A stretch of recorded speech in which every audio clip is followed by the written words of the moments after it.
എണ്ണയിതര മേഖലയിൽ നിന്നുള്ള വരുമാനങ്ങൾ വർദ്ധിപ്പിക്കാനുള്ള നടപടികൾ ഊർജിതമാക്കുമെന്ന് സൌദി രണ്ടാം കിരീടാവകാശിയും പ്രതിരോധ മന്ത്രിയുമായ അമീർ മുഹമ്മദ് ബിൻ സൽമാൻ പറഞ്ഞു. ഇതിന്റെ ഭാഗമായി പ്രവാസികൾക്ക് ഗ്രീൻ കാർഡ് മാതൃകയിൽ സ്ഥിരം താമസരേഖ അനുവദിക്കുന്നതിനെക്കുറിച്ച് പഠനം നടത്തുമെന്നും അദ്ദേഹം പറഞ്ഞു. ബ്ലൂംബർഗ് ഏജൻസിക്ക് നൽകിയ അഭിമുഖത്തിൽ സംസാരിക്കുകയായിരുന്നു അദ്ദേഹം.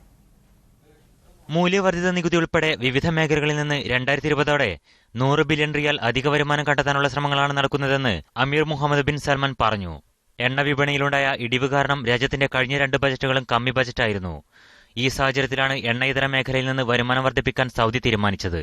സൌദിയിലുള്ള 1 കോടിയിലധികം വരുന്ന പ്രവാസികൾക്ക് സ്ഥിരം താമസാനുമതി രേഖ നൽകുന്നതിലൂടെ പ്രതിവർഷം 10 ബില്യൺ റിയാൽ അധിക വരുമാനം കണ്ടെത്താൻ കഴിയുമെന്നാണ് പ്രതീക്ഷ. അമേരിക്കയിൽ നടപ്പിലുള്ള ഗ്രീൻ കാർഡ് പോലുള്ള താമസരേഖ നൽകുന്നതിനെക്കുറിച്ചുള്ള പഠനം നടത്തുമെന്ന് അമീർ മുഹമ്മദ് ബിൻ സൽമാൻ ബ്ലൂംബർഗിന് നൽകിയ അഭിമുഖത്തിൽ പറഞ്ഞു. ഇത് ഏത് രീതിയിലുള്ളതാണോ എപ്പോൾ നടപ്പാക്കുമോ എന്ന് വ്യക്തമല്ല. സ്ഥിരം താമസരേഖ നൽകുന്നതിനെ Saudi labour union president Nidal Ridwan സ്വാഗതം ചെയ്തു. വരുമാനം വർദ്ധിപ്പിക്കുന്നതിന്റെ ഭാഗമായി സബ്സിഡികൾ നിർത്തലാക്കാനും മൂല്യവർദ്ധിത നികുതി നടപ്പാക്കാനും മറ്റ് വിവിധ നികുതികൾ ഏർപ്പെടുത്താനും അധികൃതർ ആലോചിക്കുന്നുണ്ട്. ടൂറിസം ഉൾപ്പെടെ എണ്ണയിതര മേഖലയിൽ നിന്ന് കഴിഞ്ഞ സാമ്പത്തിക വർഷം 35% വർധനവുണ്ടായിരുന്നു. റബി മുഹമ്മദ്, മീഡിയ 1, റിയാദ്. വിവരങ്ങളുമായി റബി മുഹമ്മദ് ചേരുന്നു. റബി, ഏത് സാഹചര്യത്തിലാണ് ഇത്തരത്തിൽ ഗ്രീൻ കാർഡ് പോലെയൊരു സംവിധാനത്തെക്കുറിച്ച് പഠനം നടത്തുവാൻ ഭരണകൂടം തീരുമാനിച്ചിരിക്കുന്നത്? എണ്ണയിതര മേഖലയിൽ നിന്നുള്ള വരുമാനം വർദ്ധിപ്പിക്കാനുള്ള നടപടികൾ ഊർജിതമാക്കുന്നതിന്റെ ഭാഗമായി തന്നെയാണോ ഈ ഒരു ഗ്രീൻ കാർഡ് സംവിധാനവും ഏർപ്പെടുത്തുന്നതിനെക്കുറിച്ച് ഭരണകൂടം ആലോചിക്കുന്നത്? അഞ്ജന, കഴിഞ്ഞ ബജറ്റ് അവതരണ വേളയിൽ തന്നെ സൗദിയിൽ എണ്ണയിതര മേഖലയിൽ നിന്നുള്ള വരുമാനം വർദ്ധിപ്പിക്കുന്നതുമായി ബന്ധപ്പെട്ട ചർച്ചകൾ വന്നിരുന്നു.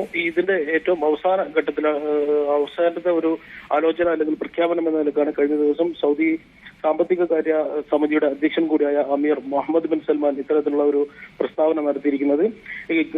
മൊത്തം 100 ബില്യൺ റിയാലിന്റെ അധിക വരുമാനം വിവിധ മേഖലകളിൽ നിന്ന് കണ്ടെത്തുക എന്നുള്ളതാണ്. നിലവിൽ ടൂറിസം ഉൾപ്പെടെയുള്ള ചില മേഖലകളിൽ നിന്ന് മാത്രമാണ് എണ്ണയിതര മേഖലയിൽ നിന്നും രാജ്യത്തിന് വരുമാനം ലഭിച്ചുകൊണ്ടിരിക്കുന്നത്. ഇത് മറ്റ് മേഖലകളിൽ കൂടി കൊണ്ടുവരാനുള്ള ശ്രമങ്ങളാണ് സൗദി അറേബ്യയുടെ നേതൃത്വത്തിൽ നടക്കുന്നത്. നേരത്തെ തന്നെ GCC രാജ്യങ്ങളിൽ ഒട്ടാകെ മൂല്യവർദ്ധിത നികുതി ഏർപ്പെടുത്താനുള്ള നടപടികൾ ആരംഭിച്ചിരുന്നു. ഇതുൾപ്പെടെയാണ് ഇപ്പോൾ 100 ബില്യൺ അധിക വരുമാനം കൊണ്ടുവരാനുള്ള ശ്രമങ്ങൾ നടത്തുന്നത്. അതിൽ പ്രധാനപ്പെട്ട ഒരു തീരുമാനം, അതോടൊപ്പം തന്നെ അത് പ്രവാസികൾക്ക് കൂടി സഹായകരമാകുന്ന ഒരു തീരുമാനമാണ് ഗ്രീൻ കാർഡ് മോഡലുള്ള സ്ഥിര താമസ രേഖ ലഭിക്കുക എന്ന് പറയുന്നത്. നിലവിൽ 5 വർഷം വരെ കാലാവധിയുള്ള സ്ഥിര ഇഖാമ, അതായത് റെസിഡൻസ് പെർമിറ്റ് ആണ് സൗദിയിൽ ലഭിച്ചുകൊണ്ടിരിക്കുന്നത്.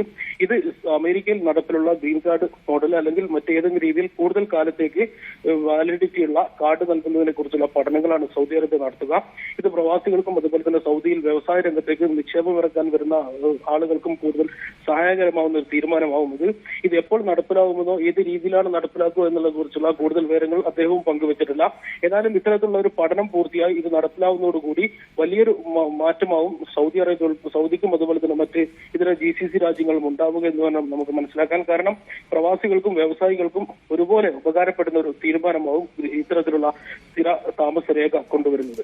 റബി, ഏത് രീതിയിലാണ് ഈ ഒരു ഗ്രീൻ കാർഡിനോട് പ്രതികരണങ്ങൾ പ്രവാസികളുടെ ഭാഗത്തു നിന്നും ഉണ്ടാകുന്നത്? സ്വാഭാവികമായിട്ടും വ്യവസായ മേഖലയ്ക്ക് ഏറെ ഗുണം ചെയ്യുന്ന ഒരു സംവിധാനമാണ് ഗ്രീൻ കാർഡ് സംവിധാനം. അത്തരത്തിൽ ഏത് രീതിയിലുള്ള പ്രതികരണമാണ് ഇപ്പോൾ ലഭിക്കുന്നത്?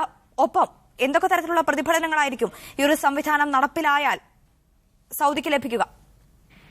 ഈ അമീർ മുഹമ്മദ് ബിൻ സൽമാന്റെ ഈ പ്രഖ്യാപനത്തോട് വളരെ ക്രിയാത്മകമായി തന്നെയാണ് സൗദി സമൂഹം ഇപ്പോൾ പ്രതികരിച്ചിരിക്കുന്നത്. നമ്മൾ നേരത്തെ സൂചിപ്പിച്ചതുപോലെ തന്നെ സൗദി ലേബർ യൂണിയൻ പ്രസിഡന്റ് ഇതിനെ സ്വാഗതം ചെയ്യേണ്ടായി. അതുപോലെ തന്നെ വ്യവസായ രംഗത്ത് പ്രവർത്തിക്കുന്ന ആളുകളും ഇത് സൗദിയിലെ നിലവിലുള്ള വ്യവസായ വാണിജ്യ രംഗത്ത് പുത്തൻ ഉണർവ് നൽകും. അതോടൊപ്പം തന്നെ പ്രവാസി സമൂഹത്തിനും ഇത് വളരെയേറെ ഗുണം ചെയ്യും എന്നുള്ള രീതിയിൽ തന്നെയാണ് പ്രതികരണങ്ങൾ വന്നുകൊണ്ടിരിക്കുന്നത്. അത് അത് ഏത് രീതിയിൽ നടപ്പിലാക്കുമോ അതനുസരിച്ചുള്ള വരും ദിവസങ്ങളിൽ കൂടുതൽ ചർച്ചകൾ വരേണ്ടതുണ്ട്. അതിനനുസരിച്ചായിരിക്കും ഇതിനോടുള്ള പ്രതികരണങ്ങളും ഉണ്ടാവുക. ശരി, നന്ദി റബി വിവരങ്ങൾക്ക്.